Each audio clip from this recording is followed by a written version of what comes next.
ായിരുന്നത്. പക്ഷേ എന്റെ കൂടെയുള്ള സ്വഹാബത്ത് മുഴുവനും ആ പാല് കുടിച്ചു തീർത്തിട്ടും അതിൽ പാല് ബാക്കിയാകിരുന്ന നബിയേ. അബൂബക്കർ സിദ്ദീഖ് റളിയല്ലാഹു അൻഹു മുത്തുനബിയോട് അത്ഭുതത്തോടെ പറയാണ്, എങ്ങനാണ് നബിയെ? അറിയില്ല നബിയെ, എങ്ങനാണ് ആ പാത്രത്തിൽ പാല് ബാക്കിയതാ എന്ന് അറിയില്ല നബിയെ. ഞങ്ങൾ കുറച്ചു പേർക്ക് മാത്രം കഴിക്കാനുള്ള പാലല്ലേ വീട്ടിലുള്ളൂ. പക്ഷേ എന്റെ പ്രിയപ്പെട്ട ഭാര്യ ആദ്യം എന്നോട് പറഞ്ഞത് അല്പം പാല് മാത്രമേ ബാക്കിയുള്ളൂ എന്നാണ്.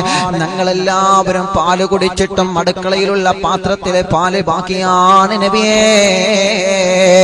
അല്ലാഹുവിന്റെ ഹബീബ് നിറപുഞ്ചിരിയോടെ പറയാണ്, അബൂബക്കറേ, നിങ്ങളെ കുടുംബത്തിൽ അല്ലാഹു ബറക്കത്ത് ചൊരിഞ്ഞിട്ടുണ്ട്. അബൂബക്കറേ, നിങ്ങളെ വീട്ടിലുള്ള നിങ്ങളെ പ്രിയപ്പെട്ട പുന്നാര ഭാര്യ,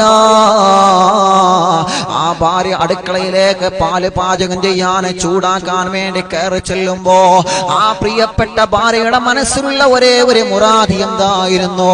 അല്ലാഹുവേ, എന്റെ ഭർത്താവിന്റെ ദാഹമകറ്റാൻ വേണ്ടിയാണ്, എന്റെ ഭർത്താവിന്റെ കൂട്ടുകാരുടെ ദാഹമകറ്റാൻ വേണ്ടിയാണ്, എന്റെ ഭർത്താവിന്റെ കൂട്ടുകാരുടെ ദാഹമകറ്റാൻ വേണ്ടിയാണ് ഈ അടുക്കളയിലേക്ക് ഞാൻ പ്രവേശിക്കുന്നതല്ല.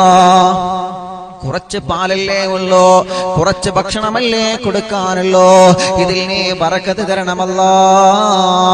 അതുകൊണ്ടാണ് തങ്ങളെ അല്ലാഹുവിന്റെ ഹബീബ് അബൂബക്കർ സിദ്ദീഖ് തങ്ങളോട് പറയുകയാണ്, സ്വാലിഹത്തായ പെണ്ണ് നിങ്ങളെ വീട്ടിലുള്ള കാരണം കൊണ്ട് ആ സ്വാലിഹായ പെണ്ണ് അടുക്കളയിലേക്ക് നല്ല ഉദ്ദേശമറ്റ് ഭക്ഷണം പാചകം ചെയ്യാൻ കടന്നു എന്നപ്പോ അല്ലാഹു ആ ഭക്ഷണ പദാർത്ഥത്തിൽ ബറക്കത്ത് ചെയ്തതാണ് തങ്ങളെ. അല്പം പാലല്ലേ വീട്ടിലുള്ളോ, ആ പാലിൽ അല്ലാഹു ബറക്കത്ത് ചെയ്തിട്ടുണ്ട് തങ്ങളെ.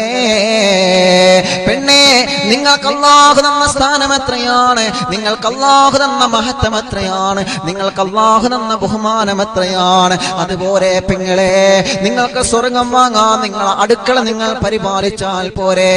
ഒരു പെണ്ണിന്റെ ഏറ്റവും വലിയ സ്വർഗമാണ് അടുക്കള എന്നുള്ളത്.